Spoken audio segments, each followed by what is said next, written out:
We have Pat Strubbe on the call today. And if you haven't heard of Pat, Pat is an author and he specifically focuses on retirement books. But I mentioned before we even started recording, I'm a huge fan of the way you write books because it's more in the lines of like a parable or a story. It's just not a regurgitation of a bunch of information. It's just so much easier and far easier to digest. So I really appreciate you being on the show. And his new book is going to be called The Retirement Secret, a simple approach to financial peace of mind. And I'll make sure to have links in the show notes. But before we kick things off, is there any like a website or something we should be directing people to? Yeah, that's great. We actually have this. Obviously, it's available on Amazon, and we do have the site, theretirementsecret.com, where your listeners can go and get more additional information. So no, that's awesome, and I'll make sure to include those links in the show notes. But like I mentioned to you, I always really appreciate like some diversification when it comes to discussing financials, because as real estate investors, we get really focused on real estate, but I really want us to make sure that we broaden our horizons a little bit. But before I go down that road, I'm always been curious is like, how did you start writing these type of books and focusing on more of a storytelling way about it? Yeah, I've been a financial planner for 23 years now, and wrote my first book, Save Your Retirement. Amazingly, to me, it's been 9 years ago. And it's so funny what you mentioned as far as just regurgitating information. The first time I had the idea to write the book, and I had this big burst of writing, and I wrote a couple of chapters and I put it away and I thought, oh, this is great. And I went back the next day and I read it and I thought, this is so boring. I can't believe, because it was just a textbook. I just wrote it like a textbook and I thought, this is terrible. And so I literally just had to just delete the whole thing and start over. And that was, I don't know where the ideas kind of came together to build it into a story. But the first book has 7 villains, and they're kind of introduced, kind of like a Christmas Carol, with the ghosts of Christmas past, and that's kind of what I borrowed from. And I appreciate your kind words. I was thankful that it kind of came out of my mind that way. And we've had so many other people say the same thing, because finance can just be so dry. And so the goal is just to make it readable and enjoyable to get the ideas. Well, I think people can relate. I mean, look at one of the biggest selling books.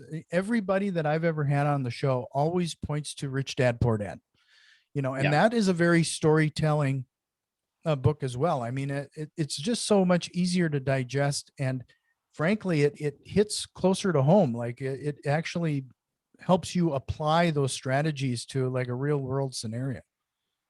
It does. And I think when you read something as a textbook, you can get the information out of it, but it's almost mentally draining to do that. And yeah, Rich Dad, Poor Dad is one of the all-time greats, as a way of using those stories to kind of draw you in, and you can still take the lessons from it, which is the valuable part of it. Well, in that first book you had written, it was called Save for Retirement, right? Save Your Retirement. Save Your Retirement. And you kind of wrote it more of it like a superhero against some villains. Can you talk a little bit about like some of those villains when it comes to Save Your Retirement? Yeah, the first book, we have Dick and Jane that are approaching retirement, and they're trying to figure out, what's coming at them. So the initial book was really more of a comprehensive look of what kinds of things should we have to worry about. So just as an example, the first villain is Lady Longevity. So she's this evil lady that while we all want to live a long time, usually, one of the biggest challenges we have financially is outliving our money. And so that's what she brings to the table is, what if, we when we're growing up, we think it would be nice to live a long, healthy life. And then when you become a grown up and you're thinking about your finances and you're thinking, if I live to 95, how am I going to make sure I'm not eating cat food someday? Mm-hmm. So that's one example. We have Iceberg Ivan is he represents investment fees. And so the idea is, 9/10 of an iceberg is hidden below the surface. And that's a lot of how financial companies work. They kind of show you this little sliver on the top, like a 401k statement will say you're paying $10 a year in administrative fees, and you're missing all of the percentages and charges that are there. So that book just kind of takes you through quickly each of these 7 different areas, which kind of goes through all kinds of different layers of retirement planning. And then the new book, The Retirement Secret, really hones in on kind of investing and allocating your money. Sure. So, and that's another thing that I just noticed as well is that, this book or last book, it was Dick and Jane. This book is Jack and Jill. Is there a significance to those character choices too?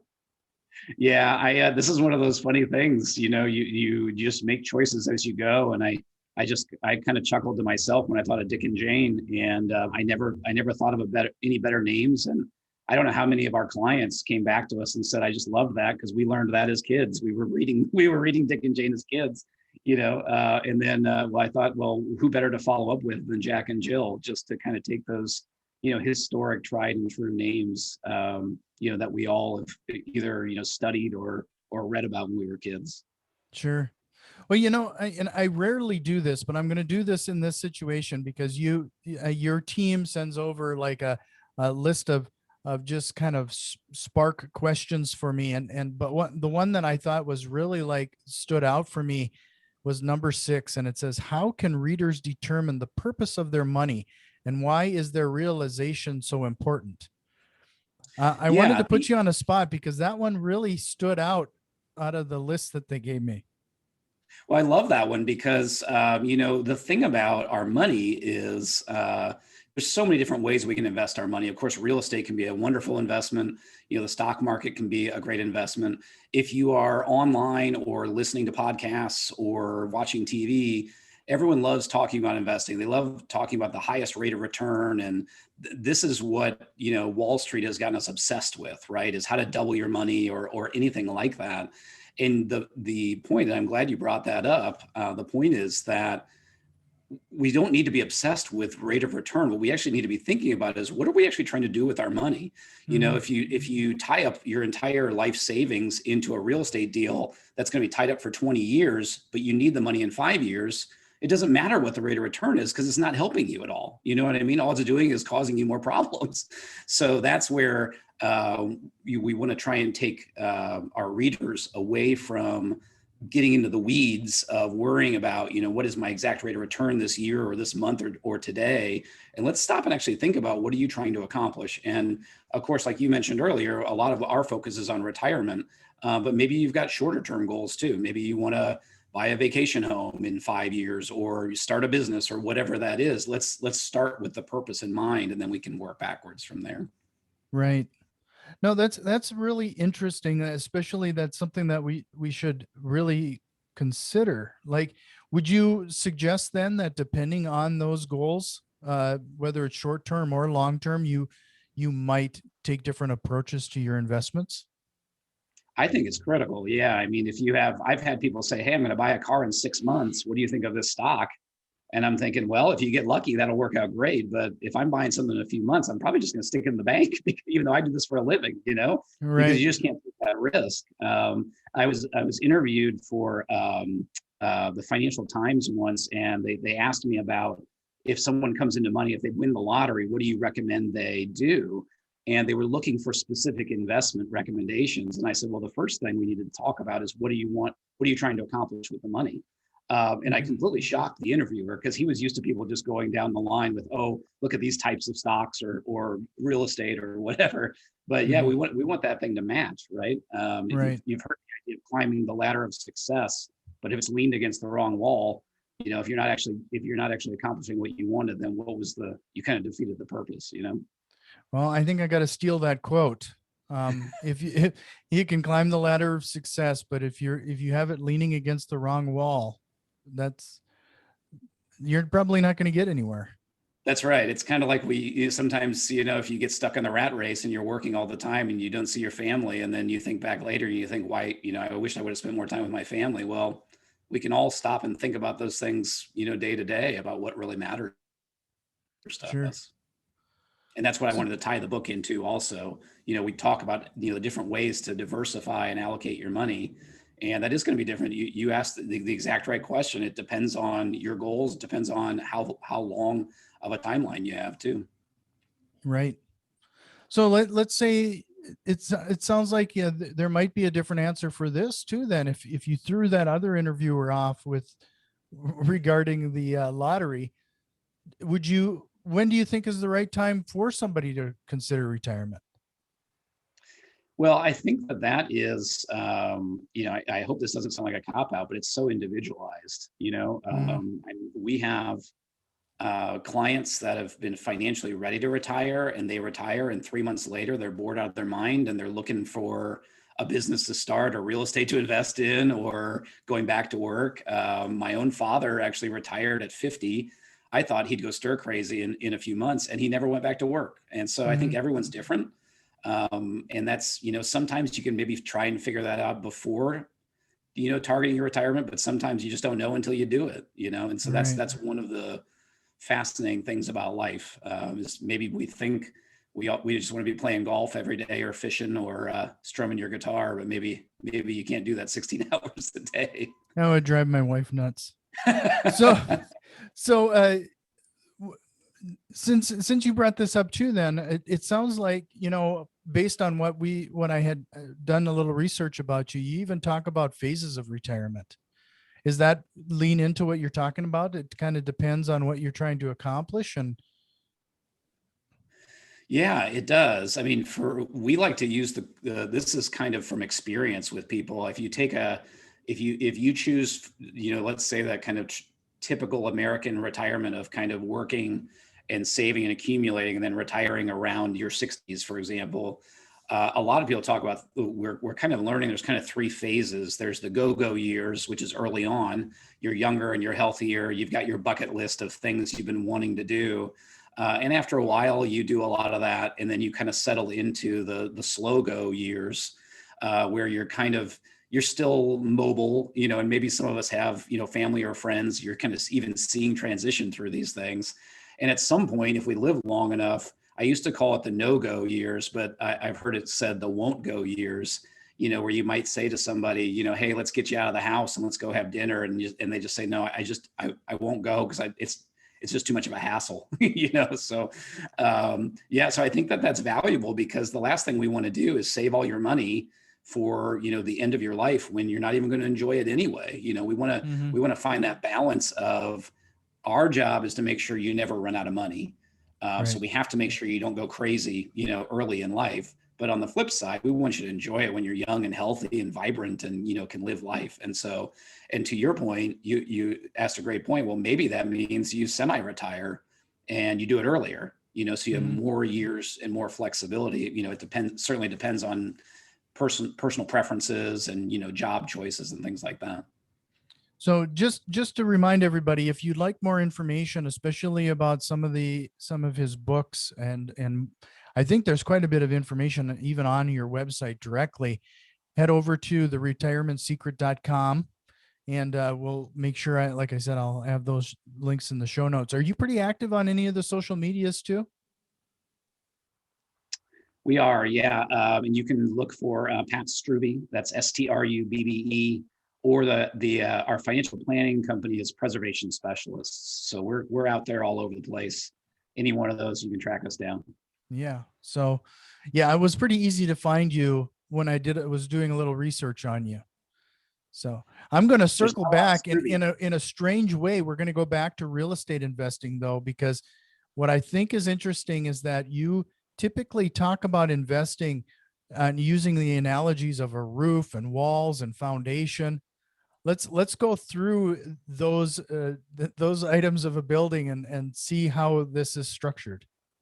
Yeah, this is the idea really. That's kind of the the basis of the new book. And the reason I wrote the book was because we've been using this idea for about a decade, and our clients just love it because, finance is complicated, right? And most of us don't have a lot of training. School doesn't tell us what to do, how to pay our bills, how to invest, or anything like that. And so this idea of using a three-level house, and that's kind of what your life savings or nest egg is put into. And so I love sharing this, and that's what we dig into in the book. So if you think of the foundation of the house, that has to be very strong and sturdy, of course. So that's going to be anything that's safe and guaranteed. So that could be like FDIC insured bank accounts, could be government bonds, annuities that have guarantees to them. Now, none of those are paying a lot of interest right now, right? Almost zero. So you don't have a lot of return there, but at least you have safety.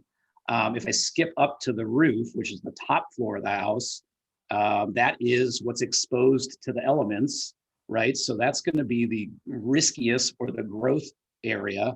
So, usually we're talking about like stock market or things like that, anything that can vary day to day. And then there's a whole section in the middle we call the walls. And the walls is anything in between. It's not guaranteed, but it's not usually fluctuating like crazy like the stock market is. And there's a number of things that can fit there, but a perfect example for this conversation is we put real estate there. Real estate, you have the opportunity for nice growth. You have the opportunity for income if you're investing for income. It's an inflation hedge, and it's also backed by physical assets. Those are the kinds of things we're looking for in the walls. And most people, until they get exposed to real estate investing, they don't even know there is such a thing, right? They got all their money in the bank, and maybe they got money in the 401k in the roof. And so we've just found so many people over the years, they get kind of excited by that. And they say, wait, what are these other ideas that are out there? And that's what's been kind of fun about using that analogy. Sure. I got to bring things to modern or in our current time period, with COVID and everything else going on. Has anything changed in your investment strategies during this period? Well, that's a really good question. I think, one thing to keep in mind is, of course, how you're diversifying amongst those three levels. It comes back to what's the purpose of your money, your goals, and how old are you, and what's your time frame. A lot of our clients are, maybe 55, 60, 65. So we already had them divvied up quite a bit, right? We didn't want them mostly in the stock market or, in high growth real estate. So COVID was a test for us. And it was nice to see when you have a blend of these things, you can really weather the storm. Now, our younger clients that are further from retirement, that was, for anyone listening that has, a lot in the stock market last year, I think it dropped by about a third in about a month, which is historic. And I mean, you think about how old our great country is, and that had never happened before. So it really shook a lot of people. And, we have a lot, certainly some people like to invest on their own and do it themselves. And we certainly understand that there's nothing wrong with that. We think that's one of the values of having a planning team working with you. You've got someone kind of helping guide along the way. And, we don't have a crystal ball either, but we knew, the economy was okay before COVID, and we knew it would eventually be okay coming out of it. So we were able to kind of work with our clients and make sure they didn't make any rash decisions with their money. Yeah. Do you have any recommendations or suggestions for people to, like one of the things that I think a lot of people experienced is that, small businesses are being shut down.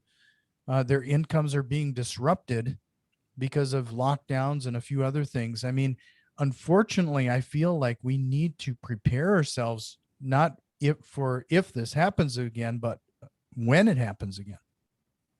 Yeah, and I think most financial planners like us, we have disagreements with people like Dave Ramsey that make broad generalizations amongst a lot of different people. But one of the things that I give him enormous credit for is the advice to get out of debt and also set up emergency funds. It's just, those are just kind of the basics of financial planning that a lot of us kind of gloss over. And I agree with you. This has been a lesson, any hardship in life, we can all learn from it. And I think you're absolutely right. One of the lessons COVID taught us is, hey, we need to get back to basics and make sure we all have that reserve in place, because you just don't know what's going to happen. You don't know if you're going to have a medical issue. If God forbid someone pass away, lose a job, lose an investment, right? All those things can happen in such a short period of time. And you just need to, I think, having that emergency reserve, and also like we're talking about here, diversify. Don't put all those eggs in one basket, because they're all going to be affected differently. Sure. And this is going to be completely out of left field, but I have a feeling you're going to have an answer for it. What do you think of all of the stuff that's been going on with, Bitcoin, for example, some of that type of investing that is so alien to me that it doesn't even crossed my mind as a viable thing, but apparently that this has become a very large. In fact, some of those apps you said you can invest yourself. Some of the apps on your phone allow you to even invest in some of these cryptocurrencies. Yeah. It's I have an appreciation for technology, and the way that things are changing, and in some ways improving so quickly these days. So I'm not against things like that. I will say it brings to mind Warren Buffett's explanation of the difference between investing and speculating. And I think all of us, we hear the financial media and talking about Bitcoin and talking about GameStop and all these crazy things that are bouncing all over the place, because that's what Kramer talks about on CNBC and all these kinds of things, but that's not investing. That's speculating. That's, trying to put your money in something and gambling that you're guessing right that's going to go up in value. That's not really what investing is. Warren Buffett hasn't made billions of dollars by speculating. He's studying what he's looking at. I would say Warren Buffett's more like a real estate investment. You don't want to buy a piece of real estate unless you really believe you're buying it for value, right? And so that's, whereas if you ask someone, what do you think the value of Bitcoin is? No one really has any idea, because it's just, it's not physical. There's nothing there. Sure. Well, I really been enjoying this conversation, but I always like to leave people with an idea, like a couple of actionable items that they can take some sort of action on right away, even today, as soon as they're done listening to this show. Do you have a couple things that they can do right now that could possibly make a difference? Well, yeah, I think that you already hit on it right away. I think the first thing is, if you have financial worries or you're concerned about it, let's go back to your purpose. What are you trying to accomplish with your money? And then are your actions following that? Because you might identify some things that are out of order, and that might be a very easy way for you to improve your situation. The second piece is, if you have begun investing or you've been investing for a long time, I would really encourage your listeners to think about those three levels, because someone could very quickly sketch that out and say, okay, what do I have in savings and guaranteed type money? What do I have that's the foundation of the house, in the roof? Do I have money in the stock market that's bouncing all over the place? Okay. And then what do I have in that middle area, that real estate and things like that? And then, do I feel comfortable with my balance? Right. You and I were talking a moment ago about not putting all your eggs in one basket, and that diversification can create a lot of stability. I think that's a very quick takeaway that a lot of people could either have peace of mind as they look at their breakdown, or they might identify things right away that maybe they want to make some adjustments to. So, no, I really appreciate everything you've given us here today. There's been a lot of value there, and hopefully people will reach out and acquire your books. TheRetirementSecret.com. His name is Pat Strubbe, Strubbe. Make sure you look him up on social media. There's a lot of great content on his website. I really appreciate your time. I wish you the best of luck with these books. Like I said, I'm a big fan of this type of writing. It's so much easier to consume. And thank you so much for being on the show. I really enjoyed it. Appreciate the questions, and thanks very much for your time too.